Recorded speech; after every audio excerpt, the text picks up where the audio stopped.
שלום לכם. היום אנחנו נתחיל בעצם לסכם פחות או יותר את הגישה של הרמב"ם לטוב ולרע. אני אנסה בסרטון הזה לתת לכם פחות או יותר כמעט את כל המרכיבים, חוץ מהמרכיב האחרון שהוא יותר מורכב, ואנחנו ננסה להעביר אותו בשיעור נפרד. ככלל, הטוב והרע בימי הביניים, זה הפרק הרביעי שלנו. ימי הביניים, תקופה בין המאה ה-15 בין המאה החמישית למאה ה-15, כ-1000 שנה. את השם ימי הביניים נתנו אנשי הרנסנס, תקופת הלידה מחדש, והכוונה שלהם הייתה שסוף סוף גילינו את השכל מחדש. בימי הביניים הכל היה חשוך, דתי, אפל, הדת שלטה והשכל היה בנסיגה, כלומר לא הייתה חשיבה רציונליסטית למה קורה בעולם הזה. הכל כביכול מן האל. עכשיו אנחנו חוזרים לימים הגדולים של הפילוסופיה היוונית, וההשקעה שלה, השקעתה, מלשון שקיעה בתרבות רומא. מושג ימי הביניים מתייחס בעיקר לאירופה המערבית הנוצרית. בעולם המוסלמי הייתה פריחה תרבותית, כפי שהראיתי לכם, ומדעית בכל התחומים. דבר שחשוב לנו ביותר זה התרגום של הפילוסופיה היוונית לערבית, חברה פתוחה יחסית, והיחס ליהודים הרבה יותר טוב מבעולם הנוצרי. היהודים הגיעו למעמד מאוד מאוד גבוה בעולם המוסלמי, מה שנקרא תור הזהב. פה אנחנו מתחילים כבר לדבר עם הרמב"ם, ואלו הם הנקודות החשובות ביותר שצריך לדעת עליו.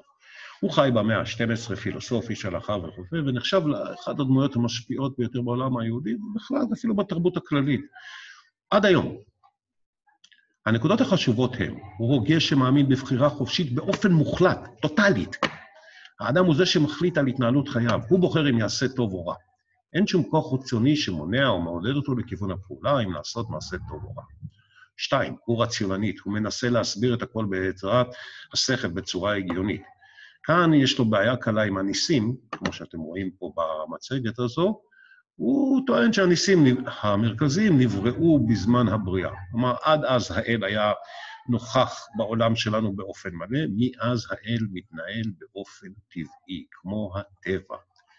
האל לא מוריד גשם כמענה לתפילות האנשים. האדם צריך להתפלל, כי זה החובה שלו כאדם, כדי להיות מחובר להוויה הזו שיש אלוהים בעולם. אבל האל לא עומד ושומע ורושם. זה מפעל חייב לנסות לחבר בין התפיסה ההגיונית הרציונלית, לסיפור המכונן של עם ישראל עם הניסים וכל הדברים האלה, שהוא כל הזמן מנסה להעביר אותה למרכז של הבחירה החופשית. כלומר, רוב ההחלטות שכביכול גם אלוהים מתערב בהן, הם בעצם תוצאה של בחירה חופשית. הוא מתנגד להאנשה של האל. כל כינוי אנושי של האל הוא בעיניו דבר שמוריד מעוצמתו מהאל, ולכן הוא משתמש במה שנקרא התארים השליליים. האל הוא לא חלש. כי אם אתה אומר האל חזק, אתה מעניש אותו יותר. הרמב"ם הוא דמות מורכבת, כי להבין גישתו לשאלת הרע, יש לזכור שהוא מנסה לפשר בין תפיסה הגיונית לבין מסורת דתית. זהו יחסו לשאלת הרע המבוסס בעיקר על השקפה, שהוא אדם אחראי על מעשיו. תזכרו את הסינתזה, כן? מצד אחד האדם חופשי, מצד שני האל מושלם, איך אני יכול להסביר את הרע בעולם. אנחנו נלמד פה כ4 נושאים, לגבי גישת הרמב"ם לרע בעולם. נושא הראשון, תוקף את הגישה שיש יותר רע מטוב בעולם. גישה רווחת שמאוד מקובלת, לא רק אצל המון העם, אלא גם אצל מה שהוא קורא, אלה שטוענים שהם למדו משהו, והוא מתכוון פה לפילוסוף המוסלמי המרכזי אל-רזי. 2, למה הגישה הזו קיימת? למה אנשים חושבים שיש יותר רע מטוב בעולם?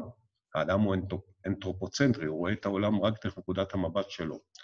3, החלק הארוך, הנושא השלישי הארוך, 3 סוגי הרע, טבעי, החברתי והעצמי, והחלק הרביעי שהוא לא יופיע בסיכום הזה, זה מושג ההיעדר, שאנחנו נגיע אליו בשיעור נפרד, כי זה מושג מאוד מורכב. האם יש יותר רע מטוב בעולם? לפי הרמב"ם פשוטי העם, ולפעמים גם המלומדים, הפילוסוף אל-רזי טוענים ואומרים כי יש יותר רע מטוב בעולם. חושבים שיש לכך הוכחות מדעיות, זה מה שאל-רזי מנסה לעשות. הרמב"ם מתנגד באופן חריף לגישה הזו, וטוען שזו הזיה והמצאה של אנשים, כולל אל-רזי החכם. לטענתו, האל ברא את העולם בטוב. אם אתה טוען שהעולם רע, אז סימן שהאל רע. מי שברא את העולם הוא טוב. אם העולם הוא רע, סימן שמי שברא את העולם הוא רע. לא יכול לעלות, לא עולה על הדעת. בנושא השני, האנתרופוצנטרי, כלומר, אנתרו, אדם, צנטר, מרכז, העמדת האדם במרכז.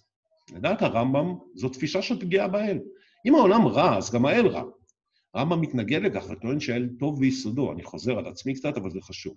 סיבת הטעות בעיני הרמב"ם נעוצה בכך שאנשים מבינים את המציאות רק נגד העיניים שלהם. אני מסתכל, מה קרה לי? נכשלתי בטסט, לא מעניין אותי שבאותו רגע העולם פועל בהרמוניה ובשלמות וביופי, ושהמציאו תרופה לקורונה. אני מסתכל על הכל, העולם הוא רע, כי נהג מרוצים לעתיד כמוני לא זכה לעבור בטסט ראשון.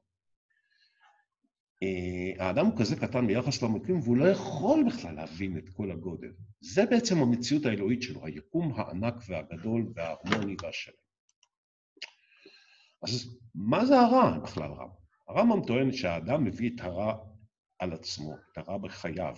לאחר מכן הוא מאשים את אלוהים ברע. קורא לי מורה שורה, אומר לאלוהים איזה עולם רע בראת.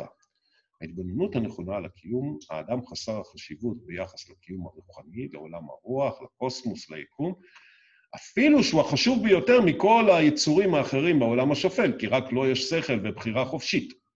הרמב"ם מניח טענה מרכזית, רוב הרע שקורה בעולם לאדם הוא תוצאה של מעשיו, ועל כן הוא חייב להבין זאת, והרמב"ם מחלק את הרע לשלושה סוגים. הרע הראשון, הרע טבעי, זה שקיים בעולם החומר. החומר מתכלה ומתקלקל, אך יכול גם להתחדש. וזה התנאי גם להתהוות של חומר. ברגע שאתה חומר, אתה יודע שאתה מתחדש, אומנם, אבל אתה גם תתכלה וכנראה תתקלקל. הרע הזה הוא נדיר מאוד בעולם, ולאדם אין שום השפעה, אין שום פליטה עליו. זה לא שאלוהים ברא עולם רע. ברגע שהוא ברא את עולם החומר, זה ההגדרה של החומר. חומר תמיד יתכלה, בדרך כלל יתקלקל, אבל גם יכול להתחדש. זה ההגדרה פשוט, אין מה לעשות. דוגמאות, רעידת אדמה, שאר אסונות טבע, מחלות מולדות, וכמובן, ההזדקנות, מה שהוא קורא כיליון. זה לא שהאל ברא עולם רע, הוא בלע עולם של חומר, שבו תמיד מתקלקלים בדרך כלל, מתקלים תמיד ומתחדשים. סוג הרע השני, הרע חברתי, מקורו בפשעים של בן אדם לחברו, ובעיקר במלחמות. לאדם הסובל אין יכולת להתמודד איתו, כי זה אדם אחר גרם לו. אבל הוא לא נפוץ כל כך, ולא הגורם הרע העיקרי לרע בעולם. דוגמאות, רצח, שוד, והשיא כותב הרמב"ם מלחמות גדולות. הטעות פה נפוצות. אחד, הרע השני נפוץ יותר מהרע הטבעי. הרע החברתי נפוץ יותר מהרע הטבעי. 2, זה לא נובע רק מכוונות פליליות, זה יכול להיות תוצאה של רשלנות, כמו האסון הנורא הזה בנחל צפית, בגלל הזכיחות וההתנסות של האנשים שחשבו שהם יודעים יותר טוב ממזג האוויר. 3, לפעמים הרע השני והשלישי באים יחדיו, כפי שנראה בהמשך. סוג הרע השלישי, הנפוץ ביותר, הוא הרע שהאדם גורם לעצמו ונובע מהרגליו הרעים. זהו רוב הרע בעולם. לסוג הזה יש השפעה גופנית, מובילים מחלות או פגיעות בגוף, מחלות לב שנובעות מאורח חיים לא נכון. לסוג השלישי גם יש השפעות נפשיות, כי אין נפש ללא גוף, לכן כל פגיעה בגוף גם פוגעת בנפש. השפעה נפשית נוספת שהוא מדבר עליה זה התמכרות. אני רוצה דברים להשיג ונמצא במרוץ מטורף, ותמיד יהיה משהו שאני לא אשיג, ואז אני אגיד שיש לי עולם רע. השגתי יהלומים, אני רוצה פלטינה. השגתי פרארי, אני רוצה, אני לא יודע מה, מטוס, כן? תמיד האדם ירצה עוד ועוד, ושמשהו יגיע לקצה גבול היכולת שלו, הוא יאשים את האל שהעולם שלו הוא לא טוב. זה הרמב"ם מזהה, ועד היום אנחנו רואים לו את ההתמכרות, בעיקר לקניות ולכל עולם החומר, כדבר שגורם לאנשים בדרך כלל נזק. סיכום. עד כדי כך טועים ההמונים לדעת הרמב"ם, שמתעלים את האל כרע או כחסר יכולת, בגלל שהוא לא מממש את האהבה שלה. לדעת הרמב"ם, מעטים הם האנשים שאינם פושעים כלפי עצמם, מעטים הם האנשים שלא סובלים מהרע השלישי. אלה הם החכמים שמבינים את חוכמת הטבע של העולם הגדול, וחוכמת התורה שנותנת לנו מגבלות ומגבילה אותנו על ההתמכרות שלנו, כמו שראינו אצל חז"ל, הגישה הזאת, לכן מגדירים את התכלית החיים, ההשגה. זו השגת החוכמה האלוהים. אני צריך לנסות להשיג בכל חיי, לנסות להבין את האל. זו המטרה שלי בחיי. הם מבינים שיש לספק לגוף לא רק את צרכיו, לגוף רק את צרכיו הבסיסיים, ולא את המותרות. ועל כן הם נמנעים מהסבל של מי שלא מצליח לרדוף אחרי המותרות. סיכום של הפרק. המהלך של הרמב"ם בפרק הזה הוא מציג את הדעה הרווחת של העולם כשלילי. רזי. הוא סותר את הטענה הזאת. מי שאומר שהעולם שלישי, אומר שאלוהים שלישי. לאדם אין אפשרות להביע דעה על היקום, כי הוא כזה קטן, אז הוא לא יכול להגיע דבר כזה על אלוהים, שהוא בעצם היקום, מראה את היקום. אדם שמתלונן על האל, שהעולם רע בגללו, הוא למעשה השם במרבית הסבל, זה הרע השלישי או הרע השני. תודה רבה לכם, מקווה שעזרנו ושתהיו מוכנים מחר לשיעור המלא, שבו אנחנו בעצם נעסוק במימוש כל הגישה הזאת בעבודה שתהיה לכם. תודה רבה לכם, חברים יקרים.